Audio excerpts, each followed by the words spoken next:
Welcome back to Animal Crossing New Horizons. I'm dear darling. As we see what's going on a lovely island of Fawnhollow today. Where what should we talk about today? I don't really know. Nothing particularly coming to mind. I don't have any stories or anecdotes to tell you, which at this point it's sort of just like a sort of reaction, isn't it? Or maybe it's not. I don't know. Maybe you're like, yes, she's got nothing. She's got no reactions. Not reactions. Anecdotes to talk about. Now she has to actually talk about something philosophical. There's the two things I talk about: is anecdotes of my childhood, and then philosophical thought experiments, which is not the most like wide range of categories that you might see. But anyway, good evening, everyone. Oh, hello, Joy-Cons. Right now in Fawnhallow, at 7:18 p.m. on Tuesday, February 7th, 2023.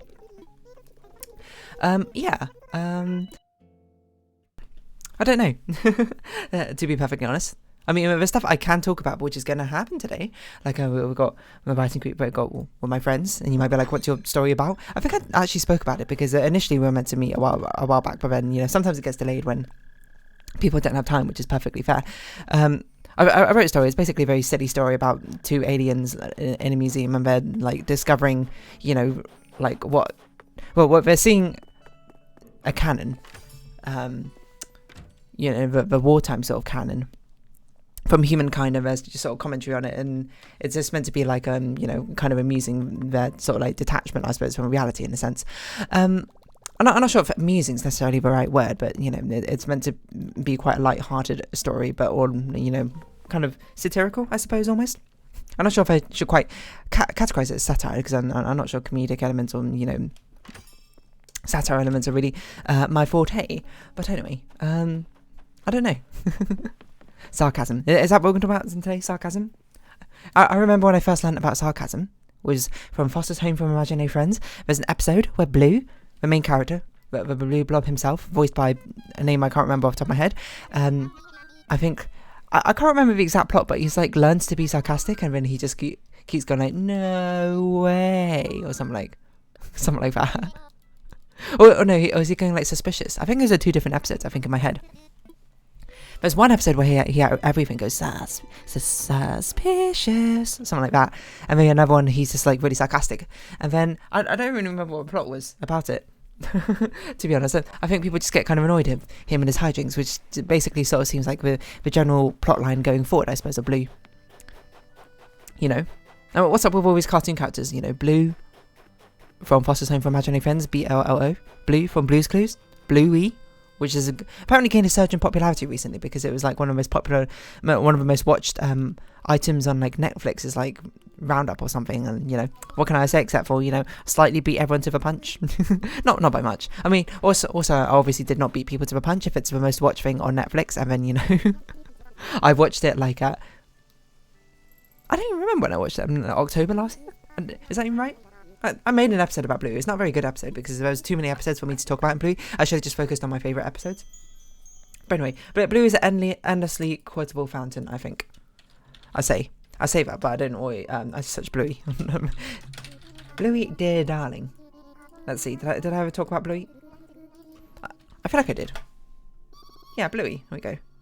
2 months ago. So, not too long ago. Well, actually, like a new year. Turn of a new year or so. I think I'd actually watched a bit of it like beforehand, so maybe it was about 3 months ago or something. But then that's when I finished all the episodes, I think. Anyway, so yeah, I know. Congratulations to Bluey and all that. But sorry, Blue, we've already spoken about you. We're going to talk about sarcasm. Is this Foster's Home for Imaginary Friends episode? And am I just making this up? Foster's Home for Imaginary Friends, Blue, sarcastic. I think in general he was quite sarcastic, but My So-Called Wife is the 13th and final episode of season 2. Okay, hold on. Sarcastic. As a side plot, Mac and Frankie are left to educate Blue about sarcasm since he doesn't understand it. Oh, that was right. He doesn't understand sarcasm, which I think is ironic in its own sense, because I didn't understand sarcasm when I first watched it. 2005, how old was I? 8? That sounds about right. No, 7 even. Maybe that's a reasonable time to be learning about sarcasm, I don't really know. First lesson for both Blue and Coco proved to be a little success, but Coco manages to be well sophisticated just in time before the gala. Oh yeah, wasn't it a thing about like all the spoons, and they were trying to teach her which spoons to use? I don't know. What on earth is going on? What? both Blue and Coco one needs to learn about sarcasm, one needs to learn about. Oh, I remember this moment at the end where Mac is saying things and Blue is responding sarcastically, and then Mac's getting excited because he's like, "Oh, finally, Blue understands sarcasm." And then I don't know, they like high five at the end or something, probably. And I guess I'm sort of just like turning everything into like a later Mario Party minigame where it's just like, oh, at the end of anything, we just got a high five. That's just how it works in my mind, you know, everything's like peaches and roses. When Benefactor is revealed to be a phony, as the money he promised was nothing more than a mere garbage. Realising a mistake, the crazed Benefactor makes a hasty retreat just as the mansion's real owner appears and imprisons everyone in attendance for trespassing. What? With no money and having competed in a contest for no reason at all, the group pretends to fosters to resume their normal lives. She lays an egg that has a tons of money inside of it? What? I don't remember this thing. Coco apparently lays an egg? And it's got a load of money inside it. Man, Foster's Home for Magic Friends. I should talk about that properly, like, one day as well. And we're not going to talk about this one. We're just talking about sarcasm. Anyway, I remember when I first learned about sarcasm, I didn't really understand what it was. What I thought sarcasm was when I first learned about it was just putting stress on, like, random words, you know, without any sort of, like... I didn't make a connection between, catch snowflakes... Maybe we could sell weed. That's a bit difficult. I didn't make a connection between the meaning and the stress of the words. It was just like, oh, you got to elongate what you're saying, like, oh, or something. And then it's like, that makes it sarcastic somehow. But I remember I used to always it's weird because I can't remember what Blue said in that episode, but he said stuff at the end which is sarcastic, and then I always used to quote it, despite the fact that I didn't know what sarcasm was, and maybe in a way to like show off to my friends that I partially knew what sarcasm was. I didn't even know if they knew what sarcasm was. I don't know if any of us knew what sarcasm was, to be perfectly honest. Because from what I recall, well, I mean, it probably was explained in the episode. I just probably don't remember it or something. But at least, you know, my childhood brain watching the episode could not take the life lesson, I suppose, away from it of what sarcasm was actually was in the end. It was just like saying things, but I was like, I don't get it. But I remember it spawned like a conversation I had with my parents one time. I was like, does sarcasm exist in like Chinese or whatever? I was like, is sarcasm basically like a universal thing across all languages? And I can't remember because I feel like at the time they were like, no, I don't think it is a thing. But then, you know, later I looked it up and it's like, it's kind of a thing, but it's just like not the same as English sarcasm or whatever. Because now I think about it, I don't think I've ever heard my parents make like a sarcastic joke. If you don't know what sarcasm is, I suppose, just for me to tell you, it's basically where you say something where if you took it as a literal meaning, you say something with the intention of conveying the meaning opposite to what you're literally saying. So it's sort of like someone, oh, I think that's what Blue said. He goes like, oh, wow, so exciting. It's like going like, wow, that's so exciting. Obviously, literally, if you take out that phrase, it means, wow, that's really exciting. In a legitimate sense, like that, this intrigues me. But in a sarcastic way, because of the tone I put on it, is like, I'm sort of mocking it. I'm being like, wow, that really isn't exciting. Why would you tell me that, etc., etc. And you might be like, why did you just explain sarcasm? I know what sarcasm is. I don't know. Maybe you're watching for the first time, you don't know sarcasm. Maybe you're not a native English speaker. Fair enough. But anyway, like, I forgot where I was going with this. Like, does it exist in other languages? Like, I gotta imagine surely it does. Maybe it doesn't like persist in the same way exactly. Like, I don't. Maybe not all languages out there, but I imagine most languages you can. There is probably some way of saying the opposite, conveying the opposite meaning of what you're actually saying through like emphasis or word choice or, you know, something in general. But I'm interested to kind of see how it manifests in other languages. Sarcasm in other languages. Obviously, in a lot of like languages which I imagine are like kind of close to English, but they probably all manifest in very similar ways. That's kind of just like how language works. Is, you know, you can group them up based on their roots and that sort of thing, so I wouldn't be surprised. And that's how sarcasm actually, now I think about it, maybe it could have evolved from a societal thing rather than necessarily something linguistically, in which case maybe there would be no correlation between the type of a language and the usage or the portrayal, I suppose, of sarcasm. Let's see, do other languages indicate sarcasm speech in the same way? Because the thing about it is, if you don't know, sarcasm, a lot of it is based on the tone that you use. The thing is, like, languages like Chinese and other tonal languages are tonal, which means that the tone you use and the change in the tone will change the meaning of a word you say. That leads actually to a lot of interesting questions, which you might ask. You might be like, hey, okay, so how does that work when it comes to like songs and that sort of thing? Can you just like not understand what we say, or can you only sing specific words in specific tones? Kind of. Like, you can still kind of get the tone across, even if like it's not exactly matching, I think. At least that's sort of my sort of intuition when I listen to like a song sung in Chinese or something. It's like a lot. I'll be granted. A lot of times the words I use in Chinese songs are actually a lot more complicated than in English songs, depending on the songs you listen to. But they're much more sort of poetic, which I don't always know the poetic term. So take what I say with a grain of salt. I'm a lot less fluent in listening to Chinese songs than I am listening to Chinese language speaking. Maybe part of the reason is because the tones are so like sort of obfuscated and everything, but it's not like it's not understandable. A lot of times you can garner from context exactly, even if you don't know the exact tone, but a lot of the times you can also give a slight sort of tone, I suppose, in the way you sing something.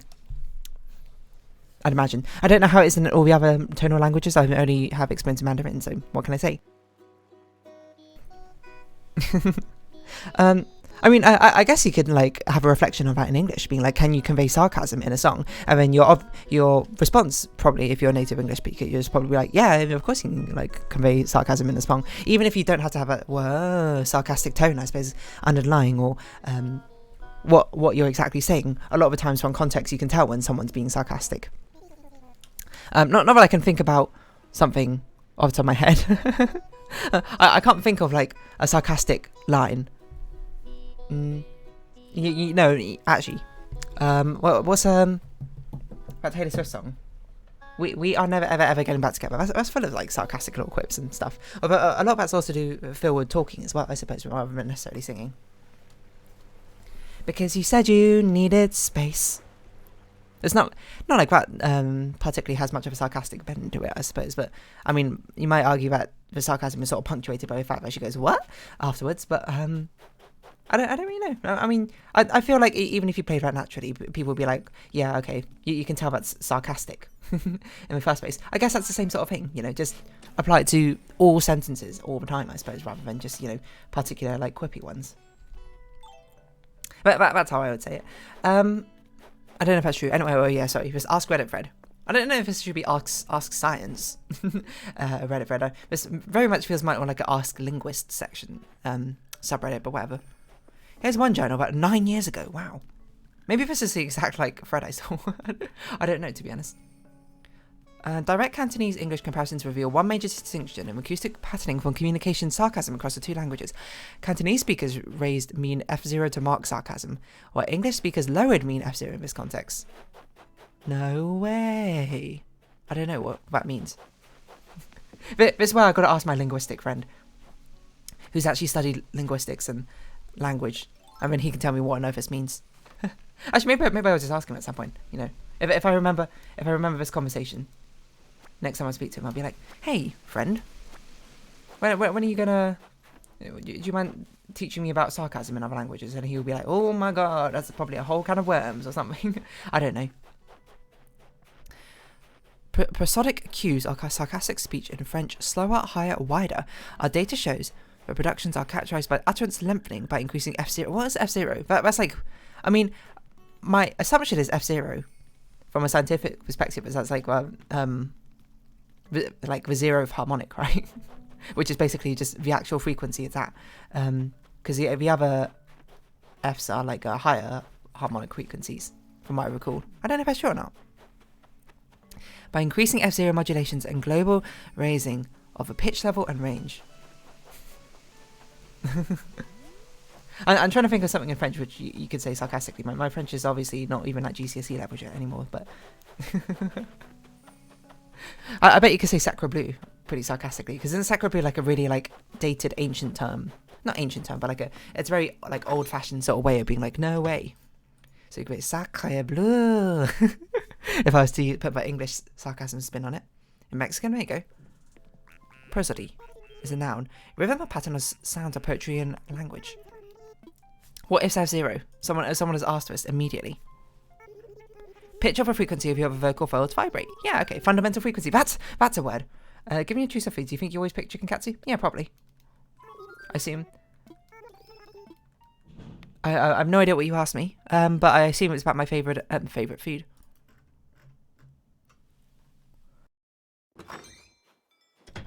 Instead of doing what others do, I raise it in English and lower it for Cantonese. I need to hear what sarcastic Cantonese sounds like. Because now I'm thinking about it.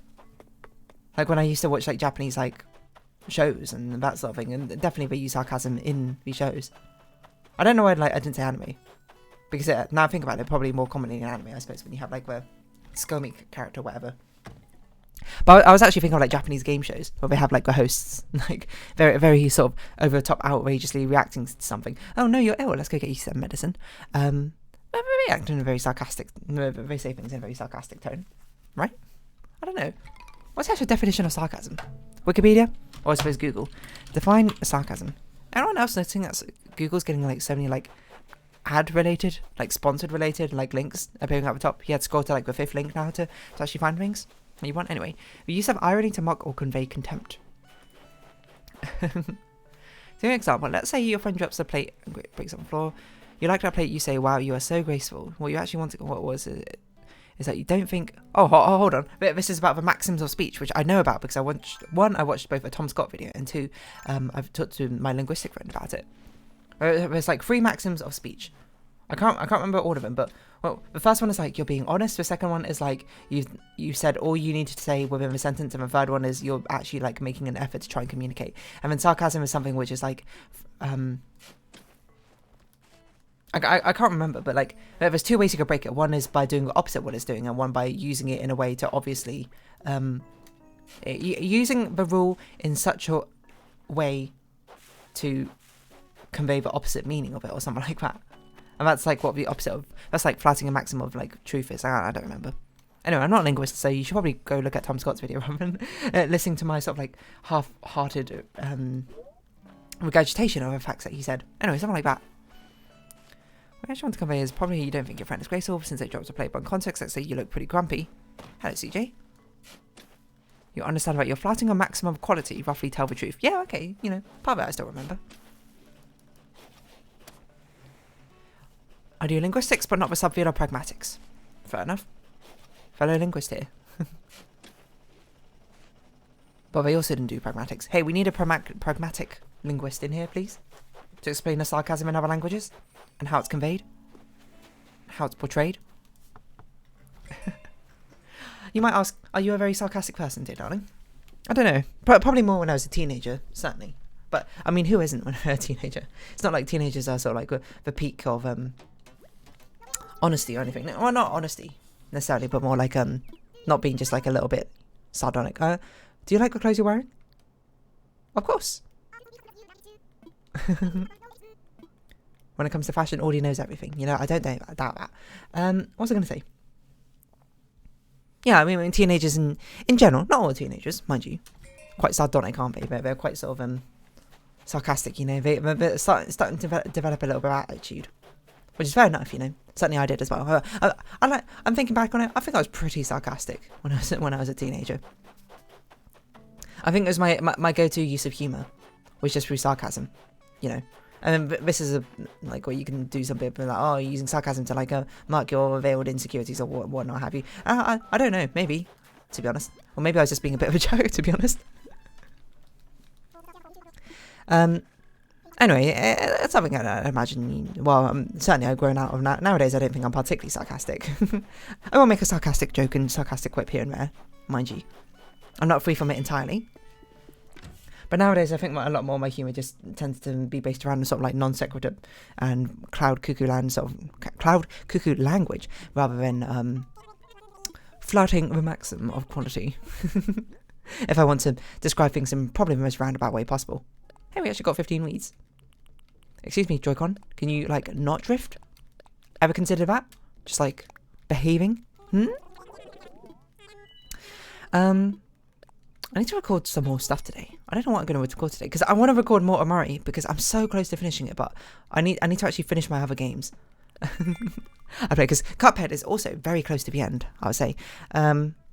Cosmic Express is getting towards the end. I think Cosmic Express probably still has quite a few levels, episodes left in it, because I go through the levels quite slowly now, I suppose, nowadays. I just want to buy some medicine.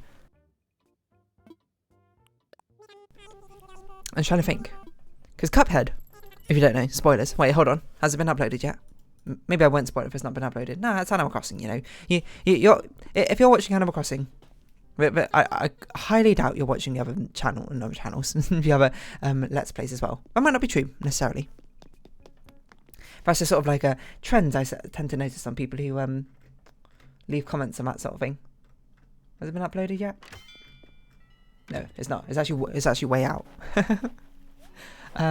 Oh, but today's that's tomorrow's episode. Tomorrow's episode's an alright one. Make some good progress on that one. What's today?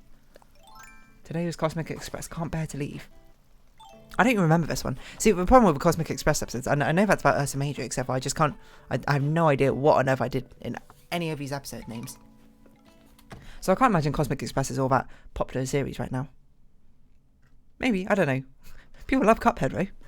People can't get enough of it, apparently. Compared to other ones, which is surprising. And maybe that's because of YouTube sweeping me up in the algorithm for a little bit. But anyway, Cuphead's nearly over, is basically what I'm saying. I think I've spoken about what games I'm going to play next. But apparently, oh wait, isn't Hollow Knight Silksong is apparently like coming out like kind of soonish, you know, as I understand it. And you might be like, that's just, you know, hearsay. I don't know how you actually say that word now I think about it, but whatever. It's not actually true.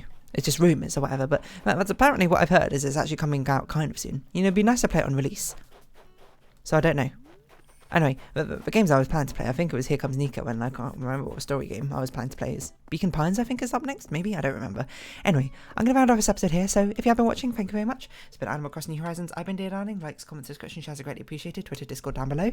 Hope to see each other again, but for now, so farewell. So until next time, bye-bye for now. I suppose I could have done a sarcastic outro, but, you know, that's not me anymore. Or is it?